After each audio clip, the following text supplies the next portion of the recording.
तेबे आज अर्थात 28 मे बुधवार सृष्टि है लघुचाप राज्य में प्रबल वर्षा संभावना। तेबे आज संध्या पर्यंत समस्त जिला को वार्निंग जारी कर बेले केवल 20टी जिले में ही प्रबल वर्षा बिजुली घड़घड़ी ता सहित झड़ पवन बहिब घंटा को 40 ରୁ 50 किलोमीटर बेगरे।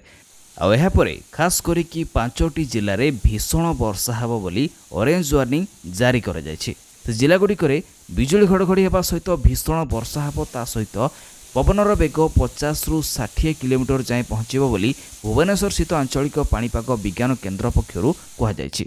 तेबे आज समुदाय 20टी जिला मध्यरु 15टी जिला को प्रबल वर्षा येलो वार्निंग जारी कर बेले बाकी 5टी जिला को भीषण वर्षा ऑरेंज वार्निंग जारी कर। तेबे क्यों जिला को सब क्यों रंगर वार्निंग जारी कर क्यों जिलागुड़िक प्रबल वर्षा और क्यों जिलागुड़िक भीषण वर्षा होबार संभावना रही पाणीपाग विभाग कही।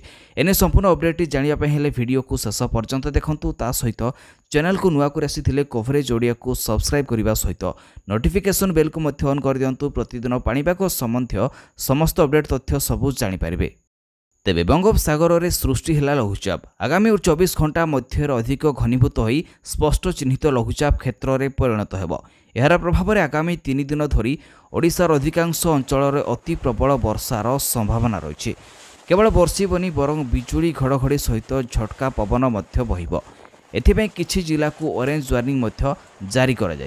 तेबे वर्तमान जानिनंतु आज अर्थात 27 मे बुधवार संध्या पर्यंत क्यों जिला को सबू वार्निंग जारी कर।